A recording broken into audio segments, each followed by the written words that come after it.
Բարև ձեզ, խնդրեմ։ 4 թեմա սկսենք, թերևս Գյումրու ընտրությունները ամփոփվեց արդեն, ավելի ճիշտ 16-ի վերջնական պարզ կլինի, ձեր գնահատականը մեծ հաշվով ընտրողը ինչ ասաց, սա երկրորդ մարդասպան դահիճ 85-ամյա հայ պապիկին գլխատող ադրբեջանցին այլևս ազատ է իր ուղևորությունների, ճամփորդությունների մեջ, այդ հնարավորությունը մարդասպան դահիճին տվեց Նիկոլ Փաշինյանը, սա այն անձն է, որ վիդեոձայնագրություն էր տարածել, որտեղ հպարտանում էր և ցուցադրում էր, թե ինչպես է կտրում 85-ամյա պապիկի գլուխը։ Հետո դրանից հետո 3 առաջ օրը մտել ուժի եթեր և հիշում եք, որ մոտավորապես անցած տարի էր, ինքը գնացել Ռուսաստանի Դաշնություն, այնտեղ ձերբակալել էր, հետո ազատ արձակեցին, վերադարձավ Ադրբեջան, բայց ինքը միջազգային հետախուզման տակ էր։ Հիմա այդ ազատությունը տվեց իրեն Նիկոլ Փաշինյանը։ Երեկ պարոն Բագրատյանը եթերում ասաց, այս անձը ակնհայտ ադրբեջանցի է, թշնամի և ծառայում է թշնամուն։ Եվ նաև արցախցիներն են ոտքի կանգնել, արցախցիների 50,000-ը կտրել են և ոչ միայն այդ հարցն է, այլև Արցախի թեման հրապարակում հրակարգում պահելու խնդիրն է։ Խնդրեմ այս հարցեր և դրան հաջորդիվ այդ անամոթ հայտարարությունը արտգործնախարարության Հայաստանի Հանրապետության, խնդրեմ թեմաներ առանձնացրեցի, Թերևս սկսենք միջազգային հետախուզման դադարեցումից, որովհետև սա համաշխարհային պատմության և կենսաբանության մեջ նոր երևույթ է, հա։ Եթե ցեղասպանության սահմանումը տրվեց 1945 թվականին, հրեա իրավաբան Ռաֆայել Լեմկինի հետ, որը հղում էր անում հայոց ցեղասպանության այդ սահմանումը տալուց, որ ցեղասպանությունն այն է, որ եթե մարդուն վերացնում ես նրա պատկանելիությունը վերացնելու համար, հա, օրինակ եթե հային վերացնում ես նրա համար, որ հայ է, և այդ գործողությունը համարվում է ցեղասպանություն, ինչի հիման վրա նաև ստեղծվեց ցեղասպանության կանխարգելման կոնվենցիան և ամբողջ աշխարհը լծվեց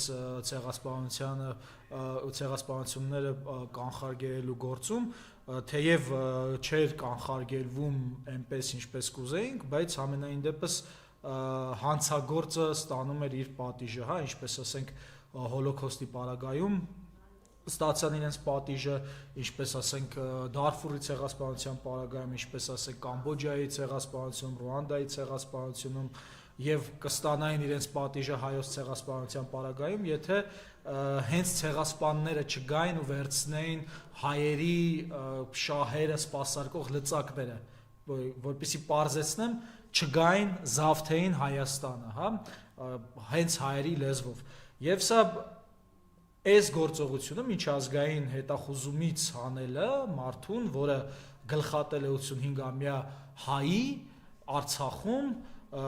ինչի համար է գլխատել, որովհետև հայ է։ Ինչ է ուզում նա դրանով ասել, նա ուզում է ասել, որ հայերը պետք է գոյություն չունենան։ Ինչ է նրա արած գործողությունը, այո, նրա արած գործողությունը համապատասխանում է ցեղասպանության սահմանմանը, և քանի որ նա ադրբեջանցի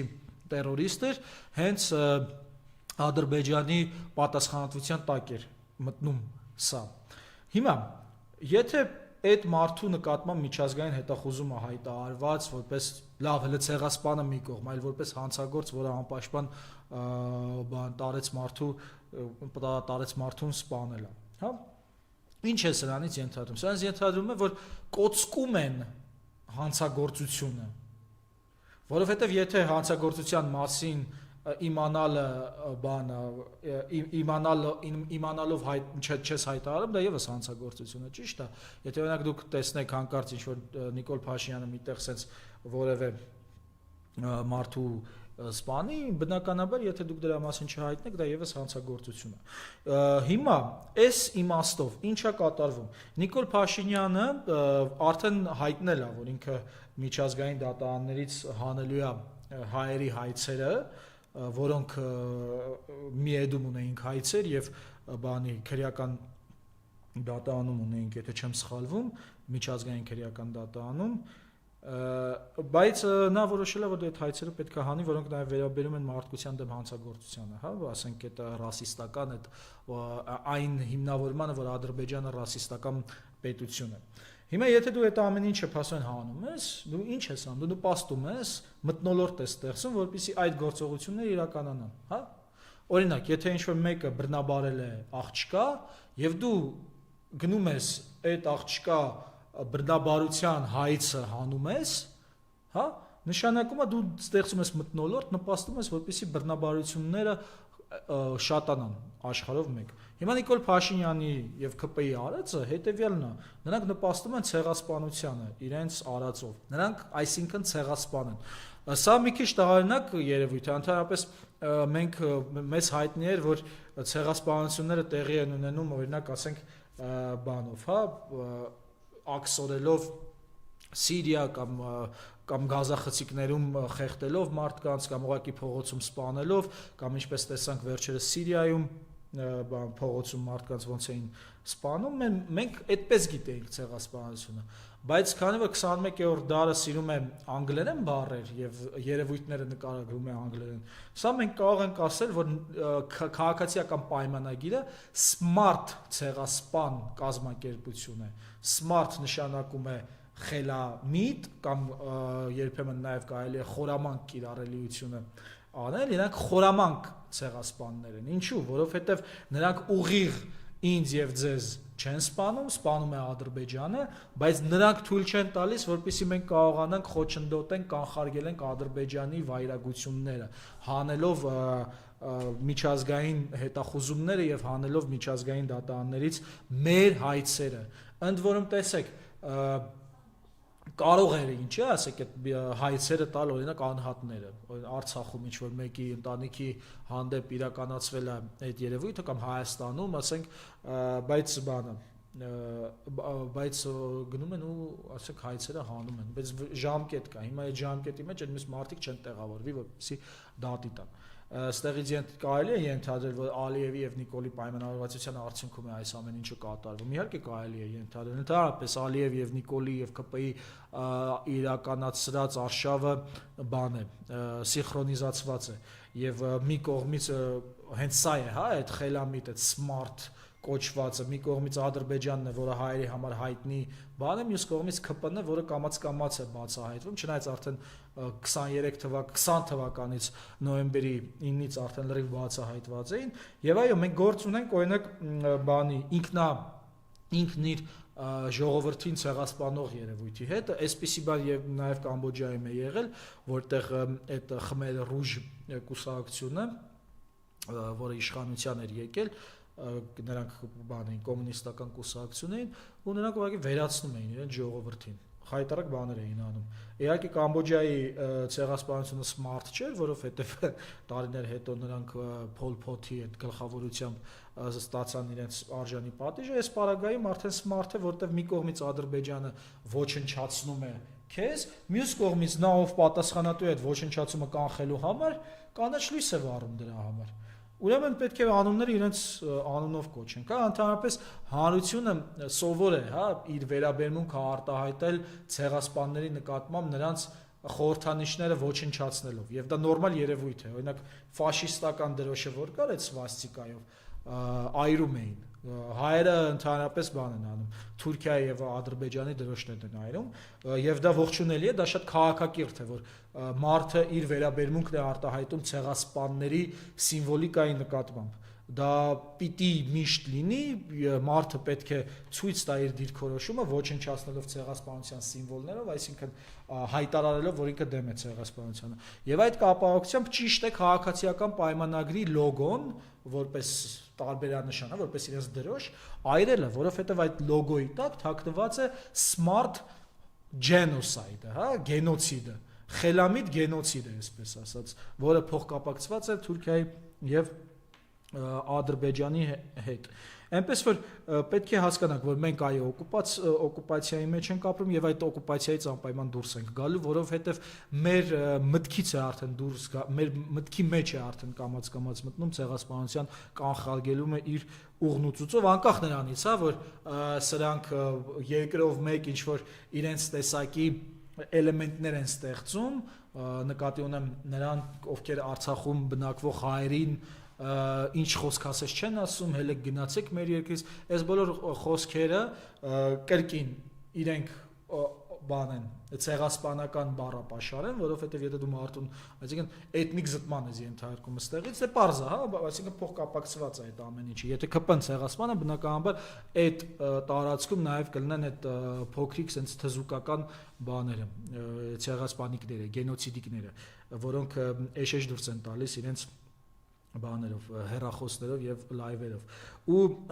քանի որ Արցախում բնակվող հայերի հանդեպ էս մեծ ատելության շղթան է սկսվել, ես խորհուրդ եմ տալիս, որ բոլորը իրենց հռչակեն Արցախում ապրող հայ, այսինքն արցախցի, ու ես ինքս հենց իմ աստեղից հռչակում եմ, որ ես արցախցի եմ եւ կարծում եմ, որ յուրաքանչյուր հայ լինի Լոս Անջելեսում, Բեյրութում, թե Վլադիվոստոկում, Մոսկվայում կամ Սիրիայում, ինքն իրեն հռչակի արցախցի, Արցախում ապրող հայ, ինչու։ Նախ դուք կարող եք Արցախում ապրել, որովհետև հայ եք, չնայած հիմա օկուպացված է, եւ երկրորդ Արցախի հայերի իրավունքները իրենք նույնական են, նույնն են, սա ինչ որ հայերի իրավունքներ, հա, սա ինչ որ արտահայտություն է, որը կարելի է ասել քառակուսին օրինակ 4 կողմ ունի, հա, ասենց պարզ բան եմ, չէ՞ ասում, որ քառակուսին 4 կողմ ունի, կարող ես հերքել, ոչ չես կարող հերքել։ Նույնն էլ սա է, Արցախում ապրող հայերի իրավունքները ամբողջ աշխարհով հայերի իրավունքների հարցն է։ Եվ եթե Արցախում օրինակ էթնիկ զտման են ենթարկել, դա իմ եւ ձեր հարցն է, մեր իրավունքներն են ոտնահարել, որովհետեւ ադրբեջանցին ոչ թե նրան բան է ստիպել է Արցախից հեռանա, որովհետեւ նա Արցախում բնակվող արցախցի, այլ որովհետեւ նա Արցախում բնակվող հայ է։ Նույնը եղել է Նախիջևանում։ Նախիջևանցին ոչ թե Նախիջևանցի էր դրա համար են ստիպել, այլ որովհետև Նախիջևանում ապրող հայ էր։ Եվ այդպես շարունակ, հա, Թուրքիայում, Էրզրումում, Կարինեմ նկատի ունեմ, Տրապիզոնում, Բիթլիսում, Վանում, Խարբերդում, այդ բոլոր նահանգներում Արևմտյան Հայաստանի մարդկանց ցեղասպանել են, զորով այնտեղից հանել են, ոչ թե որովհետև այդ տեղանքի ապրող հայեր են, այլ որովհետև հայ էին։ Եվ սա շատ կարևոր է իմանալ, որ երկիր մոլորակում կամ բազմաթիվ վայրեր, որտեղ հայերը կարող են ապրել եւ ընդ որում հայերը իրավունք ունեն երկիր մոլորակում յուրաքանչյուր տեղ ապրելու, սակայն այս պարագայում պետք է հասկանալ, որ Արցախը, քանի որ այդ Հայաստանի սահմանն էր եւ բանը այս ժամանակաշրջանի խոչընդոտը թուրքական ցեղասպան երազանքի, դրա համար այս պահին այնտեղից են հանել։ Ես կարծում եմ մեզ լսողները սա շատ լավ գիտեն, ուղղակի այս ամեն ինչը պետքա անընդհատ կրկնել, ինչու, որովհետև մենք գործ ունենք մի հատ այնպես եղեռնաֆիլ, հա, եղեռնամոլ տեսակի հետ, որը նույնիսկ այս պարզ ճշմարտությունները փորձում է շուռ տալ։ Հա, փորձում է ներկայացնել, որ տիպը գիտեք ինչ կա, բանը, այստեղ Հայաստանում ապրող հայը ավելի կապույտ արյուն է, քան ասենք ավելի արևելքում ապրող հայերը, սա իհարկե ֆաշիզմ է, հա, ես 1000 անգամ հիմնավորել եմ, որ սրանք ֆաշիստ են, սրանք ներկայացված ֆաշիստներ են, որտեղ իրենց արյունը շատ ավելի տենց գրավիչ են համարում, ոնց որ Հիտլերը, քան օրինակ ասենք այլ վայրերում բնակվող հայերի։ Ընդ որում Հայաստանում բնակվող հայերից էլ որոշ տեսակից ավելի բարձր են իրենց կարգում, տեսեք օրինակ Արսեն Թորոսյանի պես մարդը, հա, ինչ է, սովորական ֆաշիստ է, որը իհարկե նաև գիտելիքների մեծ պակաս ունի, բայց այնուամենայնիվ իրեն այնպես է երևակայում, կարծես ինքը պետքա որոշի, թե ասենք Արցախի հարցը մեզ համար կա թե չկա, ասենք չի կարա ինքը դա որոշի, որովհետև Արցախը մեր անբաժան մասն է, մեր կյանքի ոնց որ ասենք Բուրատինոն, հա, փայտից է կերտված, այնպես էլ մենք հայերս ենք, այս տարածաշրջանով ենք կերտված։ Դրա համար պետք է էս էլ հասկանալ, որ ամեն մեկս քաղաքական հարց է դարձել բոլորս արցախցի լինելը, հա, եւ եթե Հայաստանում Արցախցուն Արցախի հային այն իրավիճակի մեջ են գցում, որ ինքը պետքա սոցիալական իրավիճակից ելնելով թողնի արտագաղթի, սա հայերի իրավունքների խնդիր է։ Ցանկացած հայ, որը Հայաստանից արտագաղթում է սոցիալական եւ արդարության սակավության պատճառով դա իրավունքների ոտնահարում է եւ այս դավաճանները, որոնք զավթել են Հայաստանի իշխանությունները, ունեն պոզիտիվ պարտականություն բոլորիս իրավունքները պաշտպանելու, չեն անում, պիտի գնան, չեն գնում, կգնան, ինչպես օրինակ Գյումրիում տեսակ ինչ տեղի ունեցավ, այն աստիճանի են հասցրել, որ նույնիսկ մարդիկ ասում են լավ, թող թեկուզ այդ հին մշակույթը գա, բայց սրանք գնան։ Իհարկե, ես չեմ կասկածում, որ Վարդան Ղուկասյանը այս տարիների ընթացքում շատ ավելի զարգացել է եւ արդեն ավելի լավ է ընկալում բանը Հայաստանի զարգացման պոտենցիալը եւ նաեւ վարքականոնը զարգացման եւ չեմ կարծում որ այն հին բարքերը այդ քրեական ձևերով հարցերը լուծելը մեկը մյուսի վրա մուննաթ գալը մեկը մյուսին չհասկանալը չհանդուրժելը պիտի շարունակվի եւ մյուս կողմից եթե նայենք Գյումրիում ասեմ փոքրամասնությունն է գալիս իշխանության եւ սրա լավը այն է որ գուցե հնարավորություն է ստեղծում բանը հակակշռելու եւ հավասարակշռելու իրար այդ տարբեր ուժերը, այսինքն չի կարող մի ուժը, ինչպես օրինակ քաղաքացիական պայմանագրի պարագայում է, ուզածի չափով ինչ ուզենա անի, որովհետեւ ի վերջո պետք է հասկանանք, հա, ոչ թե քաղաքացիական պայմանագիրն էր խնդիրը, որ եկավ այսպեսին դարձավ, դավաճան դարձավ, այլ խնդիրը մեր ներքին կանոնակարգերն էին սկսված սահմանադրությունից, ընտրական օրենսգրքից, որոնք հնարավորություն ստեղծեցին, որպեսզի ամենավատ տեսակը գա իշխանության եւ բանեցնի այդ կանոնակարգերը, հա, օրինակ բանին դատախազինով է նշանակում վարչապետը, քննչական կոմիտեի այդ պետինով է նշանակում վարչապետը, ԱԱԾ-ի տնօրենինով է նշանակում վարչապետը, չէ, դատախազին կներեք, դատախազին, եթե չեմ սխալվում, ազգային ժողովով էր։ Դա, բայց մյուս կողմից, նույնիսկ եթե ազգային ժողովով է, հա, օրինակ սահմանադրական դատանի դատավորներին ով է նշանակում ազգային ժողովը, բայց ով է ազգային ժողովը մի հատ կուսակցություն է, որը որևէ հավասարակշռում չունի, հակակշիռ բացարձակ գոյություն չունի։ Հա, դատախազին բանն է, իսկապես վարչապետն է նշանակում, հիշեցի հիմա։ Այնպես որ ըստեղից հետևություն, հա, որ մենք պետք է օրինակ Հայկ Դուրունսկա Թումանյանի արձանի մոտ անընդհատ բան է անում, ցույցեր է անում, մենակով է ցույցերն անում, բայց բավական կարողանում է իր խոսքը առաջ տանել, ու ինքը ասում է, եղբայրներ, հասկացանք Նիկոլ Փաշինյանին ուզում ենք հեռացնենք, այո, նա խոչընդոտ է, նա խնդրեմ է, բայց եթե Նիկոլ Փաշինյանին վերացնելու ենք, չստեղծելով այդ հավասարակշռումները, որոնք պետք է այն իրավիճակը ստեղծեն, որպեսզի Նիկոլ Փաշինյանը չգա, նոր Նիկոլ Փաշինյաններ չհայտնվեն, ուրեմն անիմաստ է այս ամենը, ու ինքն առաջարկում է եկեք սահմանադրական բարեփոխումներ անենք, հա, փոփոխություններ անենք, նվազեցնենք լիազորությունները բանի, այդ վարչապետի, ստեղծենք այնպիսի համակարգ, որտեղ ազգային ժողովում կուսակցությունները իրար կարողանան հավասարակշռել, ոչ թե լինի մի կուսակցության ինչ ուզի չանի վիճակները, եւ այդ պարագայում այդպես անք իմիջիայլոց եթե վերցնենք բանը, հա, Ամերիկայի Միացյալ Նահանգները, օրինակ Ամերիկայի Միացյալ Նահանգները, երբ որ այդ իրենց հայրերը գրում էին բանը սահմանադրությունը եւ նաեւ հռչակագիրը, իրենց համար շատ կարեւոր էր, որպեսզի ստեղծեն այնպիսի համակարգ եւ սահմանադրություն, որի պարագայում կկանխատեսեն վատագույնի դեպքում, հա, եթե վատագույն մարդը գա իշխանության, ինչ կարող է լինել ու այդ համակարգը, այդ համակարգը կարողանա նրան հավասարակշռել, որի վատագույնը չկարողանա իր չարիքները մաքսիմալ կատարել, ոնց որ Հայաստանում կատարում է ով քաղաքացիական պայմանագիր ցեղասպան կուսակցությունը, Եղեռնամոլ կամ էլ այնպես որ այս իմաստով Գյումրիում շատ լավ էր, Գյումրիում նաև շատ լավ էր այն, որ թե լրագրողները, թե դիտորդները, Հայաքվեի դիտորդական առաքելությունը ուսուսի տված վերահսկում էին եւ չէին թողնում նույնիսկ անգամ այդ դավաճանների տեխնացուի ընտրատարածքներում, որպեսզի կարողանան հանկարծակի ինչ-որ մի հատ ընտրախախտում անեն եւ այս վերահսկումն է, որ մեզ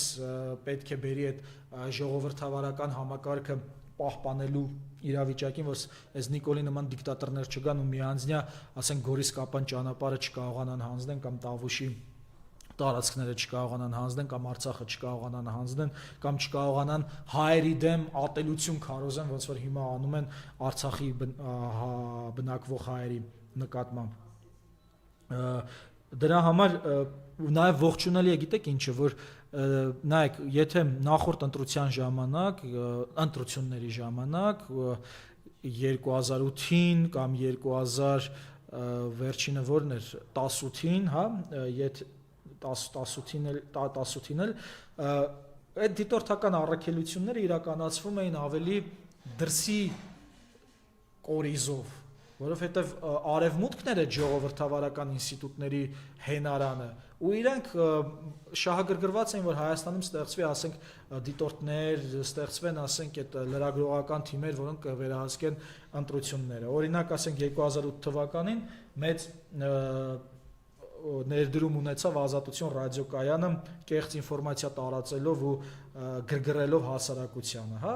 ոչ թե հենց իսկ Ազատություն ռադիոկայանը ինքը ամերիկյան լրատվամիջոց է, որը սնվում էր հենց Ամերիկայից, նկատի ունեմ, ինքը հենց Հայաստանից բխած լրատվամիջոց չէր եւ այո կարող էր ծառայել Ամերիկայի շահերին։ Կամ 2018 թվականի հեղափոխության պսևդո հեղափոխության պայմաններում, քանի որ քաղաքացիական պայմանագիրը հավասար չի հեղափոխության իրականում, այդ պայմաններում կրկին դրսի բաներն էին, դրսի փողերով սնվող հկներն էին, ինչպես նաև այդ լրատվամիջոցները, որոնք կրկին իրենց հիմքը ոչ թե ներհայկական էր, ես նկատի չունեմ առանձին լրագրողների, որոնք կրթություն էին ստացել եւ կարող է մեր ԵՊՀ-ում էին կրթվել կամ Բրյուսելում էին կրթվել, դրա մասին չի խոսքը։ Խոսքը այդ ընկերությունների, կազմակերպությունների մասին է, որտեղ մարդը որտեղ էլ ուզում է կրթված լինի, եթե դրա մեջ է, ինքը արդեն ոնց որ դառնում է մասնիկը այդ շահերի այդ համակարգի, հա, ու դրա համար այս Գյումրիի պարագայում թե լրագրողական այդ համայնքը, որոնք իրականացնում էին իրենց մասնագիտական գործունեությունը եւ թե դիտորդական առաքելությունը, նկատի ունեմ հայաքվե ազգային քաղաքացիական միավորմանը, իրենք բխել են հենց Հայաստանի ներսից, այսինքն այս Հայաստանի հանդեպ այս ոտնձգություններն են եղել արդյունքը, որ իրենք գոյացել են եւ սա ծափահարությունների է արժանի եւ ողջունելու ու շեշտելու առիթ է, որովհետեւ մենք իսկապես մենք այս պայմաններում մենք կարողանում ենք ձևավորել մեր ներսի շահերից բխող կազմակերպություններ, համայնքներ եւ համակարգեր, որոնք հետագայում զարգանալով ներդրվելու են մեր երկրի թե ժողովրդավարության զարգացմանը եւ ժողովրդավարությունից բխող մնացած զարգացումներին, կլինի սոցիալ-տնտեսական թե անվտանգության զարգացումներ։ Ու երևի վերջին հարցը, որ քննարկենք, դա արտաքին գործերի նախարարության կեղծ հայտարարությունն էր, հա, որ հայտարարել էին Արցախի լուծարման մասին այդ կեղծ բովանդակությունը դրել էին իրենց հայտարարության մեջ։ Գիտեք ինչ, այս վերջերս մեր նախկին փոխարտգործնախարար ունեինք Արման Նավասարդյան, իր գիրքն էի կարդում, հենց դիվանագիտություն է կոչվում, ու Արման Նավասարդյանը ինքը խորհրդային միության այդ կադրերից էր, այնտեղ էր եպվել, բայց հետո նաև նպաստել է մեր արտաքին գործերի նախարարության ստեղծմանը, հա, այդ խորհրդային միության դիվանագետները հենց եղել են այդ արտաքին գործերի նախարարության ստեղծման հիմքում, քանի որ մենք դեռևս դպրոցներ չունենք, անկախ Հայաստանը դպրոց չուներ, հա, միջազգային հարաբերությունների ֆակուլտետը հələ պետքա ձևավորվեր կամ ԱԳՆ-ում ակադեմիա պետքա ձևավորվեր, նոր այտենց զրոյից նրանք ձևավորում էին, բայց հետաքրքիրն այն է, որ նույնիսկ սովետական միության տարիներին այդ հայ դիվանագետները լինելով այդ սոցիալիզմի շահերի սպասարկու ամեն տեղ որտեղ էլ որ իրենք գնում էին իրենց խնդիրը ներսի խնդիրը նաև բանն էր Հայաստանի շահերն էր հայկական շահերն էր օրինակ շատ է խոսվել Համազած Փարությունյանի մասին, հա, ով շատ հայտնի դիվանագետ էր եւ խորհրդային միության ամենաականավոր դիվանագետներից էր, որը նաև վերջում բաներ Կանադայում խորհրդային միության դեսպանն էր։ Օրինակ հենց ամենահայտնիներից եմ ասում, հենց Համազած Փարությունյանը, երբ 60-ականներին Վազգեն Մանուկյանը դեռևս սովորում էր Ռուսաստանում, Մոսկվայում, ու նրանք ուզում էին ցեղասպանության ճանաչմանը նվիրված ցույցեր կազմակերպեին, ի վերջո կազմակերպեցին, այդ գրքում Արման Նավասարդյանի հուշեր կան, որ Վազգեն Մանուկյանը իր ընկերների հետ, երիտասարդ են, մի 20 տարեկան, ու տենց առանց ճանաչելու գնում են Համազած Հարությունյանի մոտ բանի, խորհրդատվության, խորհուրդ հարցնելու, անեն ցույցը թե չանեն։ Ու ի զարմանս բոլորի ինչ է ասում, պատկերացնում եք խորհրդային միության դիվանագետը, ասում է անպայման արեք, ձեզ կբռնեն, կտանեն, կբանտարկեն, կնստացնեն, բայց արժի այն ինչ որ դուք անում եք, արժի որպեսզի անեք։ Ու հիմա պատկերացրեք, խորհրդային միություն, որը, ասենք, լրիվ ուրիշ երկիր էր, հա, նույնիսկ չէին թողնում Հայաստանի դրոշը ծածանել։ Այդ տեղ մեր դիվանագետները նույնիսկ փորձում էին հնարավոր անցքեր գտնել, որպեսզի հայկական շահը առաջ տանեին, եւ բնականաբար հետո մեր արտաքին գործերի նախարարությունը հենց այդ միջուկով է ստեղծվել, այդ Արցախի ինքնորոշման գաղափարով է ստեղծվել, եւ հիմա արտաքին գործերի նախարարությունը կեղծ հայտարարություններ է անում Արցախի լուծարման մասին, որը տեղի չի ունեցել։ Արցախը չի լուծարվել, այդպիսի բան չկա։ Արցախը ցեղասպան քաղաքացիական պայմանագրի միջոցով, հանցավոր միջոցով հանձնվել է Ադրբեջանին, բայց Արցախի հանրապետություն լուծարել ոչ ոք իրավասու չի եւ չի կարող լինել, որովհետեւ ինչպես է ստեղծվել Արցախը։ Արցախը ստեղծվել է Արցախում ապրող հայերի, այսինքն իմ եւ ձեր տեսակի մարդու, որը ապրում է Արցախում, հա, այդ հայերի անկախության եւ ինքնորոշման կամ արտահայտման միջոցով մարդիկ գնացել են, ասել են, հա, մենք ուզում ենք անկախանանք։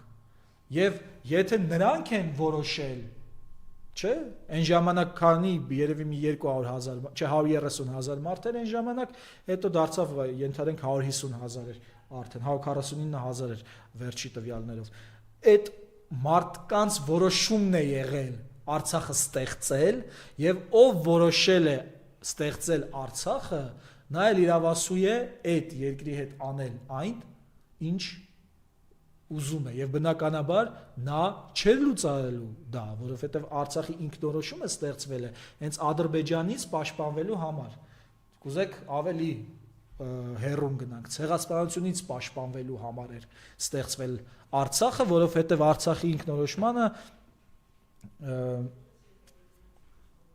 որովհետև Արցախի ինքնորոշմանը նախորդել էին արդեն ջարդերը Ադրբեջանում։ Այնպես որ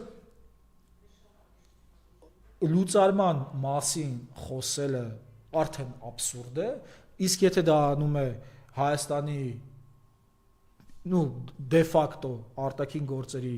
նախարարությունը, սա արդեն նաև հանցագործություն։ Ես իսկապես ցավ եմ ապրում այն դիվանագետների համար, որոնք հենց հիմա արտաքին գործերի նախարարությունում են աշխատում, եւ ասենք նրանց ուսուցիչներն են եղել այն դիվանագետները, որոնք հենց Արցախի ինքնորոշման հիմքով են ստեղծել այդ նախարարությունը, ինչպես նաև շնորհավորում եմ այն դիվանագետներին, որոնք փաստորեն այս պահին արտաքին գործերի նախարարությունում չէին աշխատում ու չընկան այս դավաճանական հայտարարության տակ։